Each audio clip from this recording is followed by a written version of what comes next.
तो हम लोग आज पाइथन जेसन मॉड्यूल को कंटिन्यू कर रहे हैं। हमने अपनी लास्ट क्लास में बेसिक सीखे थे कि गूगल कोलैब के ऊपर हमने एक नोटबुक बनाई थी जिसमें हमने पहले इंपोर्ट जेसन किया और ये बताया था कि किसी लाइब्रेरी को अगर हम या किसी मॉड्यूल को इंपोर्ट करते हैं तो इंपोर्ट करने के बाद उस मॉड्यूल में जो भी मेथड्स होते हैं, जो भी प्रॉपर्टीज़ होती हैं, उन्हें हम एक्सेस कर सकते हैं।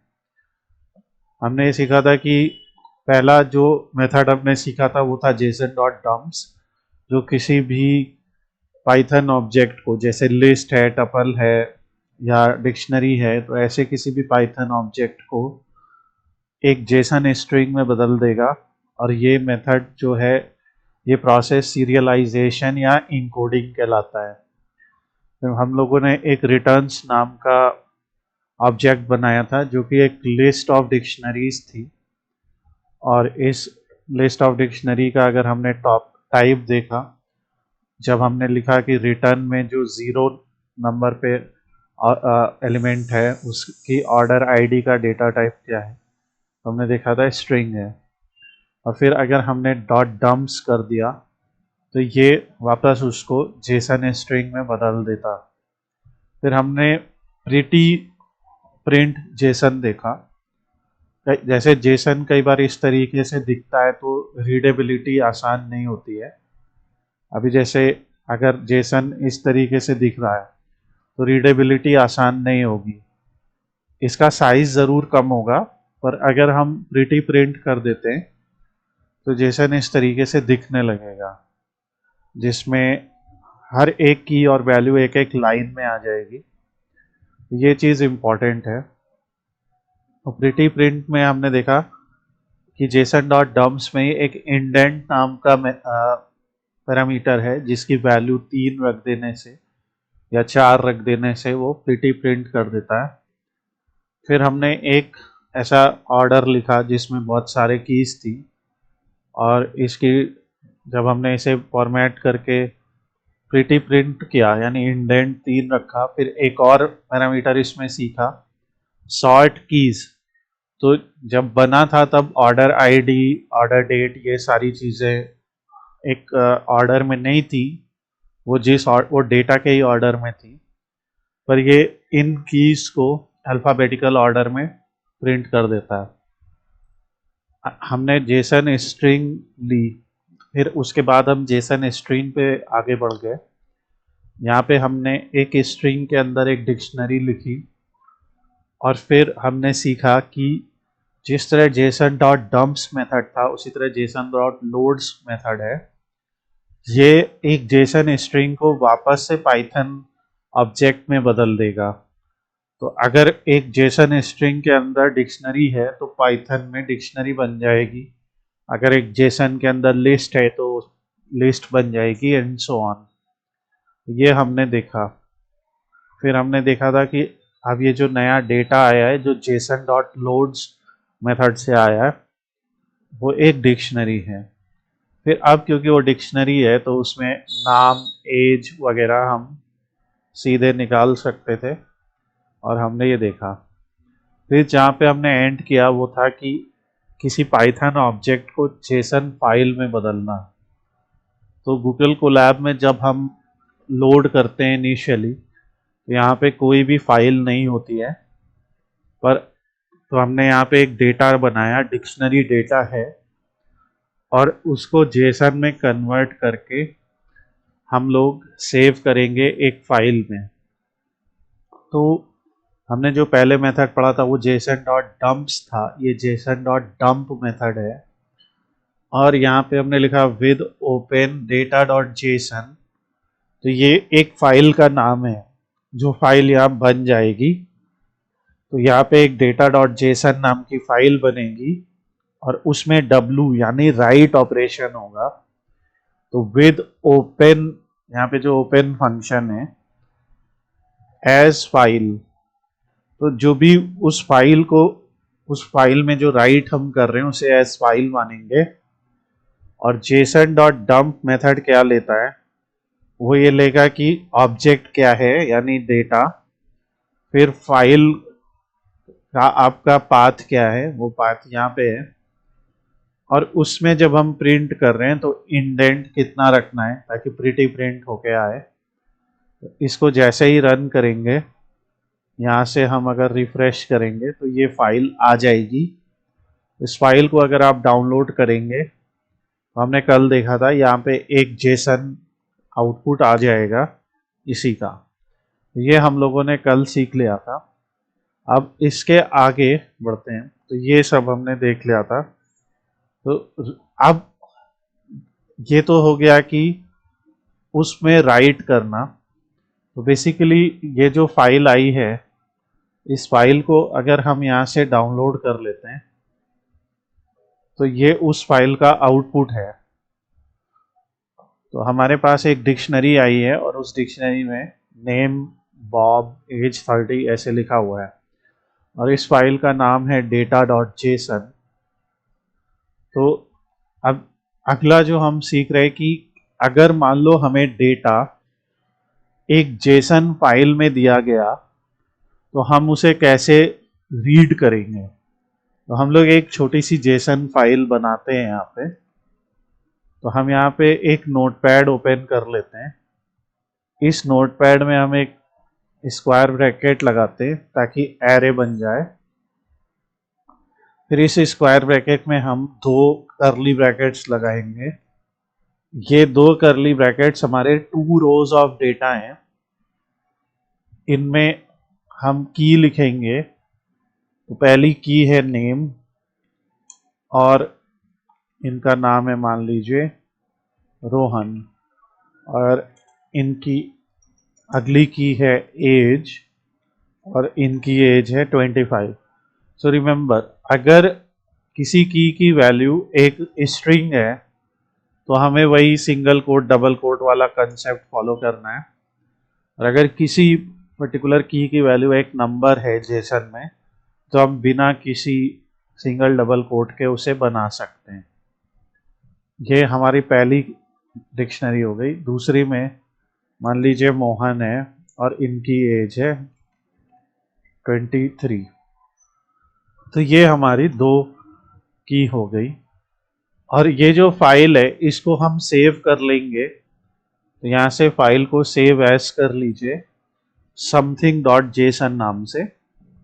तो हम इसको स्टूडेंट डॉट जेसन नाम से सेव कर लेते हैं इस वी डैश नाम के फोल्डर में। ये एक फाइल हमने बना ली। रिमेंबर, कोई एरर नहीं रखिएगा, जैसे कोई कॉमा मिसिंग हो गया तो एरर आ जाएगा। कुछ भी आपको एरर नहीं रखना है, प्रॉपर एक फॉर्मेट होना चाहिए। और फिर इस फाइल को हम यहाँ पे अपलोड करेंगे। तो गूगल कोलैब के अंदर आप उस फाइल को यहाँ से अपलोड कर सकते हैं। सो गूगल कोलैब में हम यहाँ से उस फाइल को अपलोड कर सकते हैं। यही अगर आप लोकल में काम कर रहे हो, यानी अगर आप आइडल से काम कर रहे हो तो आइडल के केस में आप एक न्यू फाइल बना सकते हैं और यहाँ से इस फाइल को ही आप चाहे तो उसी सेम फोल्डर में सेव कर लीजिए जहाँ पे आपकी जेसन फाइल है। तो अभी हम इस पाइथन फाइल को उसी सेम फोल्डर में जेसन रीडर नाम से सेव कर ले रहे हैं। तो ये ई में उसी फोल्डर में है जिस फोल्डर में हमारी जेसन फाइल है। तो हमारे पास एक स्टूडेंट डॉट जेसन फाइल है जिसको अगर हम एडिट करते तो ऐसी दिखती है वो फाइल। और दूसरी हमारे पास एक जेसन रीडर फाइल है जो अभी एम्प्टी है, अभी इसमें कुछ भी नहीं है। तो जो कि ये फाइल है। तो हमने अगर किसी भी फाइल को रीड करना है या उससे राइट करना है तो सबसे पहले हमें इंपोर्ट जेसन करना पड़ेगा। पहली लाइन में लिखना पड़ेगा ताकि तभी वो जेसन वहाँ से इंपोर्ट होगा। तो यही हमें आज सब सीखना है। और अगर ये चीज़ हमें गूगल कोलैब में करनी है, यहाँ पे हमें वो फाइल लोड करनी होगी। तो वो फाइल हमने सेलेक्ट करके यहाँ लोड कर दी। तो यहाँ पे एक नया कोड लेते हैं। तो यहाँ तो जेसन ऑलरेडी इंपोर्टेड है,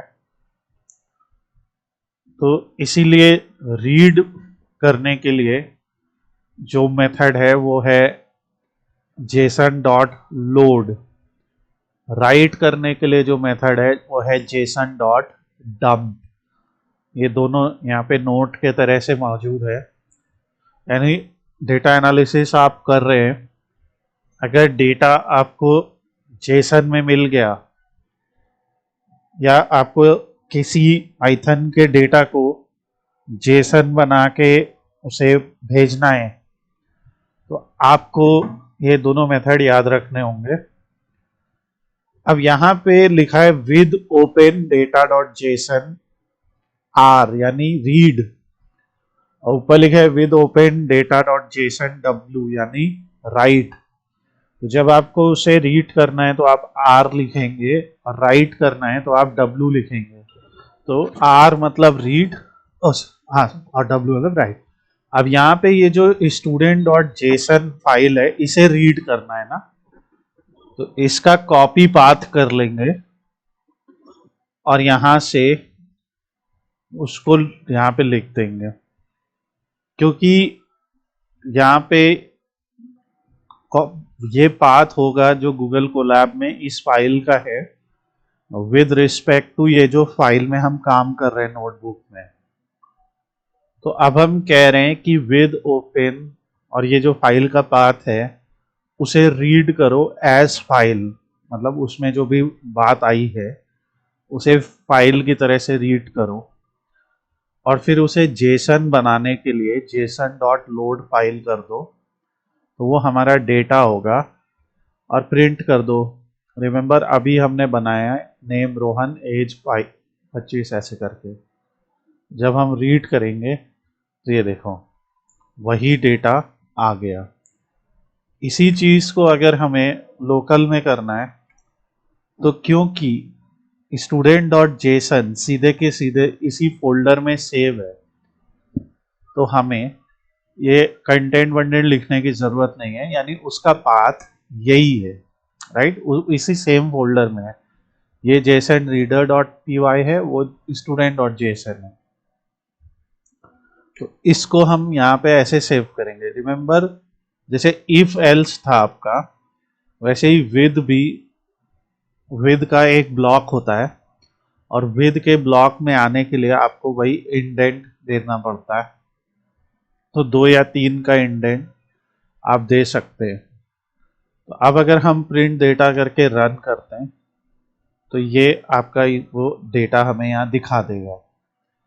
अच्छा, अगर हम कहते हैं कि ये जो डेटा आया है इसका टाइप क्या है, क्योंकि हमने तो उधर से जेसन फाइल दी थी, तो यहाँ पे उसका टाइप क्या है।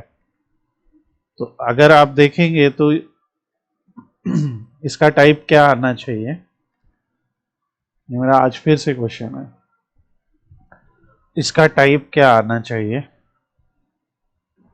डिक्शनरी, लिस्ट आएगा, लिस्ट आएगा, क्योंकि ये स्क्वायर ब्रैकेट से चालू हुआ। डिक्शनरी तो उसके अंदर हर एक एलिमेंट है, ठीक है। तो जब ये रन करेगा तो ये उसे क्लास लिस्ट बताएगा, क्योंकि हम लोग ने सीखा है कि इन पाइथन एवरी ऑब्जेक्ट या जो भी आउटपुट आ रहा है is object of some class, ठीक है। तो वो क्लास है लिस्ट।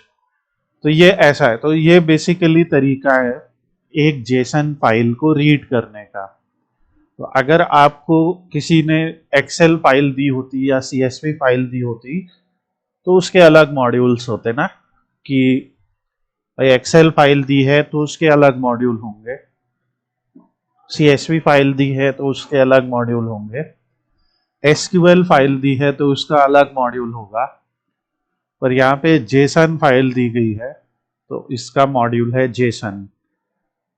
तो आगे चल के क्या हम भाई हमको फाइल्स कौन कौन सी दी जा सकती हैं डेटा एनालिटिक्स के लिए? हमें एसक्यूएल फाइल दी जा सकती है, जेसन फाइल हो सकती है, एक्सएमएल फाइल हो सकती है, सीएसवी, एक्सेल, एचटीएमएल और इस तरह की बहुत सारी parquet etcetera, or data etcetera. तो ये क्या हम इतने सारे मॉड्यूल पढ़े हैं याद रखें? ऑब्वियसली एज अ डेवलपर तो याद रखना पड़ता है, लेकिन अगर हम ऐसे डेटा एनालिटिक्स में काम करें और सारा डेटा स्ट्रक्चर डेटा है, तो एक लाइब्रेरी बनाई गई पांडास। तो अगर हम इंपोर्ट पांडास कर देते हैं तो पांडास लाइब्रेरी में ये सारे मेथड बना दिए गए। अगर हम लिखते हैं pandas dot read underscore CSV और यहाँ पे CSV फाइल का पाथ जैसे अभी हमने दिया ना, तो CSV फाइल पाथ यहाँ पे दे दो, तो ये क्या करेगा, उस CSV को रीड कर लेगा। इसी तरीके से अगर हमने लिख दिया रीड अंडरस्कोर एक्सेल, तो ये एक्सेल को रीड कर लेगा। यहाँ एक्सेल फाइल पाथ दे दो, ठीक है। इसी तरह अगर हमने दे दिया रीड अंडरस्कोर जेसन, तो जेसन रीड कर लेगा। तो पांडास ने हमारे लिए इजी बना दिया कि एक ही लाइब्रेरी इंपोर्ट करो और जैसी आपकी फाइल है वैसे मेथड्स लगाओ और वर्क करो। वो भी हम आगे सीखेंगे। तो ये हमारा जो एक सिंपल सा यूज था। जैसे यहाँ पे ये जेसन फाइल है, तो अगर हमने लिखा इंपोर्ट पांडास एसपीडी, मतलब हम पांडास लाइब्रेरी को पीडी नाम से बुला रहे हैं। जैसे घर में किसी का नाम है मृत्युंजय, बाहर किसी का नाम है मृत्युंजय, लेकिन घर में उसे एमजे बुलाते हैं, तो इंपोर्ट मृत्युंजय एज एमजे, मतलब कुछ भी घर के नाम होते हैं, जैसे पुकार का नाम है। फिर हमने अगर लिख दिया PD dot read underscore Jason, यानी कि हम कह रहे हैं कि उस जेसन फाइल को रीड करो, और हमें पता है जेसन फाइल का पाथ है ये जो हमने अभी अपने सेशन में लिखा है।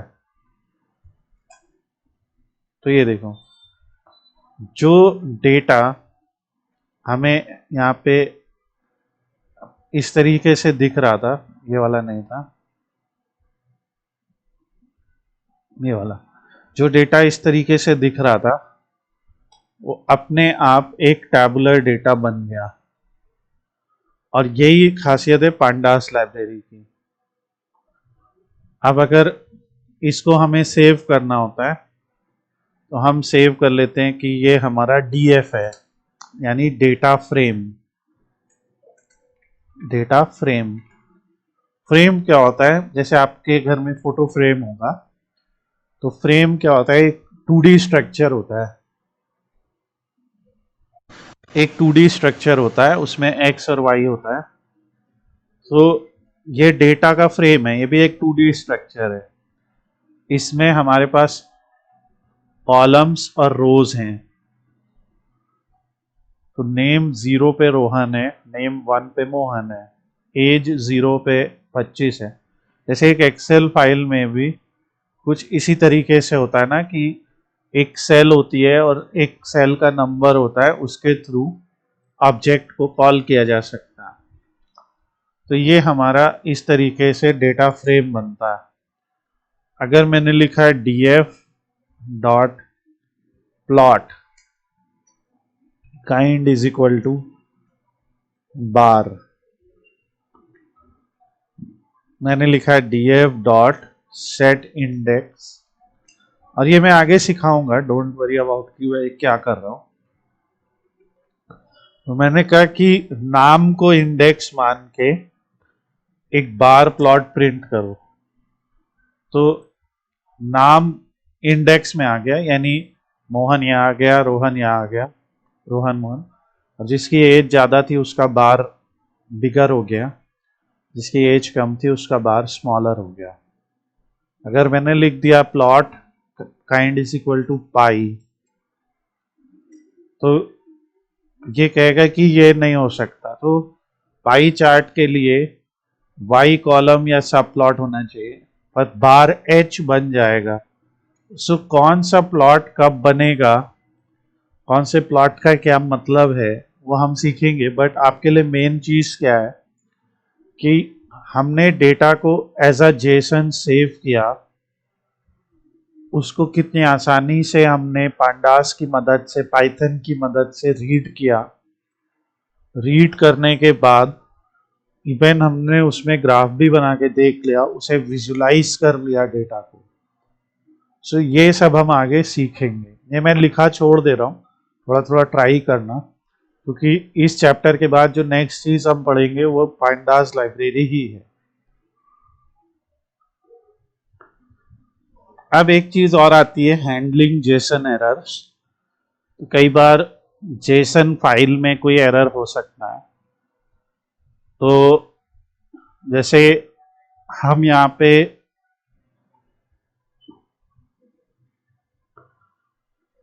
एक नया पीस ऑफ कोड लिखते हैं, तो हमने यहाँ पे जेसन में एक गलती कर दिया। गलती ये है कि यहाँ पे डिक्शनरी का जो कर्ली ब्रैकेट है वो बंद नहीं हुआ है, और उसके बाद फिर ये सिंगल कोट बंद होगा, और ये जो फॉल्स है यहाँ पे ये बंद नहीं होगा, ऐसा करके बनेगा, राइट।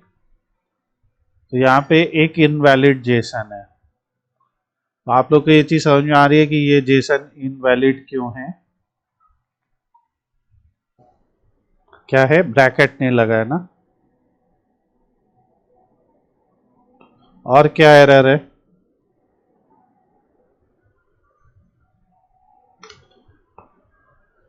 बस एक ये गलती है, यहाँ पे ब्रैकेट नहीं लगा है, ऐसा, ठीक है। सो यहाँ पे जैसे हम लोगों ने इफ एल्स पढ़ा था, उसी तरीके से ट्राई एक्सेप्ट होता है, ठीक है। जैसे हम लिखते हैं ट्राई, ट्राई के बाद हम लिखते हैं ट्राई दिस, मैं ऐसे नॉर्मल लिख रहा हूं, एक्सेप्ट,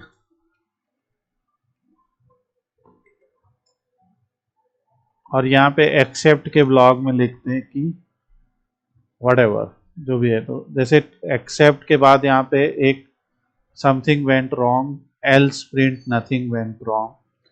तो ये ट्राई एक्सेप्ट होता है, जैसे इफ एल्स होता है ना, वैसे ही हम लोग के लिए है।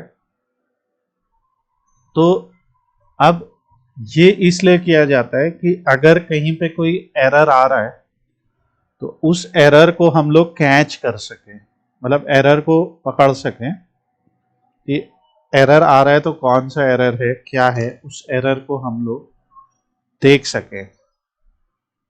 तो इसके लिए हम लोग कैसे लिखते हैं कि ट्राई के ब्लॉक में हम लोग लिखेंगे कि डेटा जो है वो तो जेसन डॉट लोड्स है, क्योंकि हमने अभी पढ़ा था कि अगर हमें किसी ऑब्जेक्ट को सीधे पढ़ना है तो वो जेसन डॉट लोड्स है। दूसरा हमने पढ़ा था कि अगर हमें किसी फाइल के कंटेंट को पढ़ना है तो हम ऐसे लिखते विद ओपन दिस और डेटा बराबर JSON dot load, not loads. So अगर हमें फाइल वाले से पढ़ना था तो LOAD लोड मेथड यूज कर रहे थे।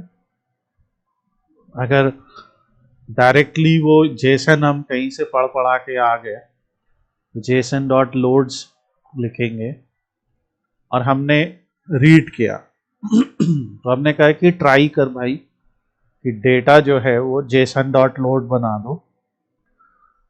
अब इसके बाद एक्सेप्ट में एक यहाँ प्रॉपर्टी है जेसन डिकोड एरर, यानी कि इस जेसन को लोड करते समय अगर कोई एरर आ रहा है, जेसन डिकोड एरर, तो उसको हमने कहा एक्सेप्ट जेसन डॉट, और यहाँ पे ये याद रखना ये केस सेंसिटिव है ये प्रॉपर्टी। तो यहाँ जेसन का पूरा ये JSON कैपिटल, डिकोड का ये पूरा कैपिटल, एरर एज ई, यानी जो भी एरर आ रहा है, क्योंकि हमें पता नहीं कि क्या एरर आएगा, एरर भी डायनेमिक होएगा, तो क्या आएगा वी डोंट नो। तो इसलिए जो जेसन डिकोड एरर है उसको हमने एज ई ले लिया, और एज ई लेने के बाद सिंपली अब हमें उस ई की वैल्यू को प्रिंट कर लेना है। ठीक है, तो अगर आपको अभी ये इशू लगा है तो आप ऐसे लिख लो प्रिंट, पहले आप लिख दो कि भाई एरर डिकोडिंग जेसन है, और यहाँ पे उस ई को हम प्रिंट कर रहे हैं। तो हम दो चीज़ें प्रिंट कर रहे हैं कि हमें भाई एरर आया ये, और अगर आप अभी और कंफ्यूज नहीं होना चाहते तो सिंपली लिख लो कि हम ई को प्रिंट कर रहे हैं। तो अगर हम इसे रन करते हैं तो यहाँ पे आएगा ई में क्या आ रहा है, expecting value line 1 column 43 character 42। तो मतलब ये कह रहा है कि कोई एक्सपेक्टिंग वैल्यू चाह रहा है ये इसके बाद, क्योंकि अभी आपने यहाँ पे बंद कर दिया। अब अगर हम क्या करते हैं कि यहाँ पे कॉमा लगा देते हैं, ठीक है, फिर रन करते हैं, तो ये देखिए फिर वही एरर आ रहा है। इसके बाद अगर हम लिख देते हैं name as is a student, और इसके लिख देते हैं टाइटल, और यहाँ पे लिख देते हैं मैनेजर, ऐसा कुछ। तो हमने एक यहाँ तक वैलिड कर दिया और ये बंद करना भूल गए, तो यहीं से ही आगे नहीं बढ़ेगा, क्योंकि एटलीस्ट ये सिंगल कोट से शुरू हुआ है, तो हमें उस सिंगल कोट पे तो एंड करना पड़ेगा, वरना वो स्ट्रिंग ही नहीं बनेगी पहले। तो स्ट्रिंग बनी, अब ये फिर वही एरर दे रहा है। तो यानी अगर ये एरर देता है एक्सपेक्टिंग वैल्यू या समथिंग, दैट मीन्स कि कुछ यहाँ पे वैल्यू को फॉर्म करने में इशू है। और अगर हम फिर इस तरह फाइनल बना देते हैं तो ये यहाँ पे आएगा। अब हम पहले इसको चेक कर लेते हैं, इज स्टूडेंट फॉल्स और टाइटल मैनेजर।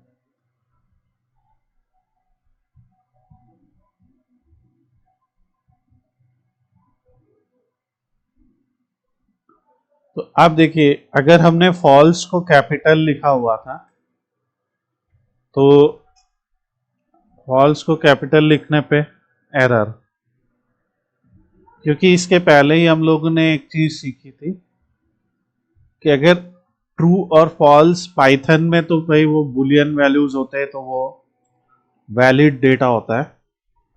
पर अगर ट्रू या फॉल्स लिखा है तो यहाँ पे वो स्मॉल में लिखना पड़ेगा।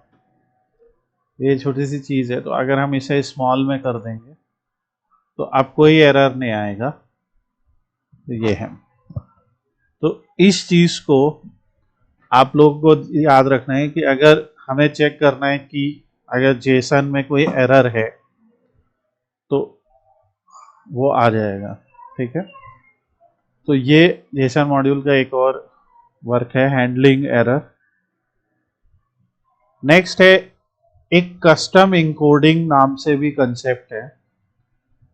जैसे आपके पास कुछ कस्टम पाइथन ऑब्जेक्ट हैं, तो आप ये डिफाइन कर सकते हैं कि वो कस्टम ऑब्जेक्ट कैसे सीरियलाइज किए जाए। तो यहाँ पे जैसे इन्होंने लिखा है class person def init etcetera, तो ये जब हम लोग पाइथन में ये ऑब्जेक्ट ओरिएंटेड प्रोग्रामिंग का कंसेप्ट पढ़ेंगे, या जो पाइथन में ऑब्जेक्ट ओरिएंटेड प्रोग्रामिंग का कंसेप्ट पढ़ेगा, जैसे क्लास बनाना, उसके अंदर ऑब्जेक्ट्स बनाना या उसकी प्रॉपर्टी डिफाइन करना, तो वो तब आपकी समझ में आएगा। तो ये पर्टिकुलर चीज़ हम लोग तब पढ़ेंगे। आपके लिए जो इम्पोर्टेंट चीज़ है वो अभी, तो ये दो चीज़ है, ये दो टॉपिक हम आगे पढ़ेंगे, पर अभी जो आपके लिए इम्पोर्टेंट है वो ये है कि जेसन डॉट डम्प्स ये करेगा convert Python object to JSON string. json.dump write python object as json to file loads जिसमें s लगा है json string to python object और load में फाइल। तो जिसमें s नहीं लिखा है वो फाइल को रीड करने और राइट करने के लिए है, और जिसमें s लगा है वो डायरेक्ट पाइथन के ऑब्जेक्ट को रीड या राइट करने के लिए है। तो ये हमारे जेसन फंक्शंस हैं, और ये आप लोगों को जो है आज के चैप्टर के बाद याद रखना है। इंपॉर्टेंट चीज़ है कि जेसन मॉड्यूल का यूज़ क्या है, एपीआई कम्युनिकेशन के लिए, क्योंकि जेसन सबसे कॉमनली यूज्ड फॉर्मेट है एपीआईज के लिए। दूसरा कॉन्फ़िगरेशन फाइल बनाने के लिए, जैसे आप लोग इवन अगर आपने कोई गेम खेले होंगे तो गेम खेलते समय आपने देखा होगा कि आपके कंप्यूटर के हार्डवेयर के हिसाब से गेम की सेटिंग सेव हो जाती हैं कि आपको रेजोल्यूशन कितना रखना है, आपको उसका डेंसिटी कितना रखना है, एक्सेट्रा एक्सेट्रा। गेम में बहुत सारे फीचर्स होते हैं। तो इस तरीके की भी फाइल जो कॉन्फ़िग फाइल होती है वो जेसन में ही सेव होती है। या जैसे माई एसक्यूएल में बहुत सारे कॉन्फ़िगरेशन होते हैं कि आईडी क्या होगी, पासवर्ड क्या होगा, कितनी मैक्सिमम अलाउड मेमोरी है, एक्सेट्रा एक्सेट्रा। तो ये सब कॉन्फ़िगरेशन फाइल जो होती है वो भी जेसन में ही होती है। दूसरा डेटा परसिस्टेंस, यानी पाइथन डेटा स्ट्रक्चर को जेसन फाइल में सेव करना। और डेटा शेयरिंग, डेटा को दूसरे प्रोग्रामिंग लैंग्वेज में शेयर करना। अब आता है इंपॉर्टेंट, सबसे इंपॉर्टेंट यूज केस, जेसन को किसी यूआरएल से रीड करना। तो हमारे पास एक यूआरएल है, ये मैंने एपीआई बनाया है जो आप लोग इसको यूज कर सकते हैं। मैं ये एपीआई भी आप लोगों को यूआरएल भी दूंगा। तो ये जो एपीआई है ये सीधा सीधा जेसन आउटपुट दे रहा है। अगर आप इवन मॉजिला में आप लोग इसको ट्राई करेंगे तो यहाँ पे आप देखेंगे कि मॉजिला के अंदर यहाँ पे आपको 0 1 2 ऐसे करके आउटपुट मिल रहा है, और यहाँ पे जेसन लिखा हुआ है। रॉ डेटा ये है, हेडर ये है, यहाँ पे ये सब हेडर लिखे होते हैं, ये सब आगे काम आएंगे हमारे। सो ये इस तरीके का रॉ डेटा होता है। तो अगर ये रॉ डेटा हमारा है तो इसको हम कैसे रीड कर सकते हैं, तो ये हमारा वो यूआरएल है। तो सबसे पहले आपको क्या करना है कि जिस भी यूआरएल में आपका डेटा है उसे यूआरएल नाम के एक स्ट्रिंग में सेव कर लीजिए, जैसे हमें पता लगेगा कि भाई इस यूआरएल में वो डेटा है। दूसरा, हम लोगों को बहुत सारी लाइब्रेरीज इंपोर्ट करनी पड़ सकती हैं। तो यहाँ पे मैंने 2 मेथड बताए हैं। मैं एक मेथड में आप यूआरएल लिब रिक्वेस्ट ये सब कर रहे हो, और ये थोड़ा सा लंबा है मेथड। मैं आपको एक इजी सा मेथड बता रहा हूँ। सबसे पहले यूआरएल लिख लिया, फिर एक मॉड्यूल हमें इंपोर्ट करना पड़ेगा, रिक्वेस्ट। तो जब कभी भी हमें किसी यूआरएल से डेटा रीड करना होगा तो उस केस में, और पाइथन की मदद से, तो उस केस में हम लोग रिक्वेस्ट नाम की लाइब्रेरी का इस्तेमाल करेंगे। ठीक है, तो ये इंपोर्ट रिक्वेस्ट हमने किया, यानी हम उस पर्टिकुलर डेटा को इंपोर्ट कर रहे हैं। यहां से हमने ये लिखा, तो यूआरएल हो गया, और रिक्वेस्ट नाम की लाइब्रेरी, ये रिक्वेस्ट क्या करेगी, हमें यूआरएल से डेटा को फेच करने में मदद करेगी। फिर हम लोग क्या करेंगे कि उस पर्टिकुलर यूआरएल पे एक रिक्वेस्ट भेजेंगे कि भैया हमें उस यूआरएल से डेटा गेट करना है। मतलब यहाँ पे जो डेटा आपने पुट किया है उस डेटा को हमें गेट करना है। तो हम यहाँ पे लिखेंगे रिक्वेस्ट डॉट गेट URL, और जो भी हमने URL में किया, तो रिक्वेस्ट लाइब्रेरी इंपोर्ट की और गेट किया। आपने अभी देखिए ऊपर क्या पढ़ा कि जब हमने इंपोर्ट मैथ किया तो मैथ डॉट फ्लोर लिखने से या मैथ डॉट मान लो SQRT लिखने से, स्क्वायर रूट लिखने से उस नंबर का स्क्वायर रूट पता चल जा रहा था। यानी कि उस लाइब्रेरी या उस मॉड्यूल में मौजूद जो मेथड थे वो हम यूज कर सकते थे। तो उसी तरह जो रिक्वेस्ट मॉड्यूल है उसमें एक गेट मेथड होता है, और उसका काम क्या होता है कि उस URL में जो भी डेटा है, जैसे हमने इस URL को हिट किया तो इसमें ये डेटा है, तो इस डेटा को ये पढ़ेगा और पढ़ के रिस्पांस में सेव कर देगा। अब अगर अभी हम फिलहाल देखें कि ये रिस्पांस क्या है, अभी हम इसको देख रहे हैं, तो ये रिस्पांस है 200 यानी सक्सेस है। कई बार आपने देखा होगा कि एक एरर आता है, जैसे मान लो हम कुछ ऐसा बना दें, अब ये URL एग्जिस्ट ही नहीं करता है, तो अगर हम नॉन एग्जिस्टिंग पे काम करें तो यहाँ पे एरर आएगा, ठीक है, एरर -2 समथिंग, मतलब एक URL पे आने वाला रिस्पांस तभी 200 होगा जब वो सही डेटा को रीड कर रहा है। आपने अक्सर पढ़ा होगा एरर 404, एरर 404 नॉट फाउंड। तो ये जो रिस्पांस होते हैं इनके कोड होते हैं, जैसे 503 404 इस टाइप के, मतलब डिफरेंट टाइप के रिस्पांस होते हैं। यहाँ पे देखो मॉजिला के डॉक्स हैं,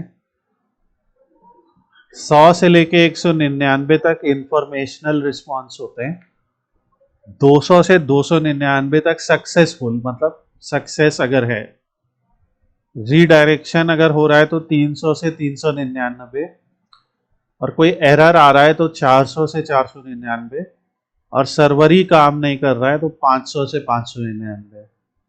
तो अगर आपको ये सब पढ़ने तो आप यहाँ से एक एक रिस्पांस के बारे में पढ़ सकते हैं। 500 इंटरनल सर्वर, 501 क्या होता है, 502 क्या होता है, तो ये URL भी मैं अभी शेयर कर दूंगा, तो आप लोगों को आगे चल के ये होगा, इनका कहीं ना कहीं मतलब यूज होगा। तो हमें जो रिस्पांस आ रहा है वो 200 है, यानी ओके, रिक्वेस्ट सक्सेसफुल हो गई, ठीक है, ये सक्सेस मेथड होता है। तो यानी अगर अभी तक हमने क्या किया, एक URL बनाया, उस URL के ऊपर जेसन डेटा था, ये हमने उस URL, फिर हमने रिक्वेस्ट लाइब्रेरी इंपोर्ट किया ताकि हम उस डेटा को पढ़ सकें कि क्या उस डेटा में कोई एरर तो नहीं आ रहा है। तो हमने लिखा रिक्वेस्ट डॉट गेट URL, और इस पूरे रिस्पांस को हमने रिस्पांस नाम के वेरिएबल में सेव कर लिया। तो हमने देखा कि रिस्पांस 200 है, यानी कि हम समझ के कि हाँ भाई एरर अब नहीं आ रहा है।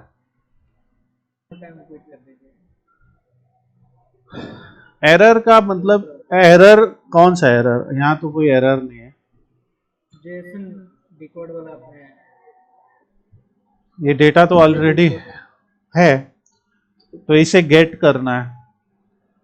तो एक हमने रिक्वेस्ट नाम का मॉड्यूल किया, तो जैसे यहाँ पे लिखा है रिक्वेस्ट एक HTTP लाइब्रेरी है, यानी हाइपर टेक्स्ट ट्रांसफर प्रोटोकॉल की लाइब्रेरी है, पाइथन में बनाई गई है। तो यानी ये क्या करता है कि किसी भी URL को गेट करके उसका स्टेटस कोड बताता है, सिर्फ इतना करता है। स्टेटस कोड के बारे में जानकारी मैंने बताया, सबके बारे में यहाँ लिखी हुई है। 200 का मतलब क्या है, 202, 203, तो ये जो भी नंबर हमें रिटर्न करेगा उस बेसिस पे हम पता कर लेंगे कि हमारे सर्वर का रिस्पांस क्या है। जैसे कई बार आपने कोई वेबसाइट खोली होगी और वहां पे आपको दिखा होगा एरर 404, एरर 403, एरर 503, ऐसे एरर दिखते हैं।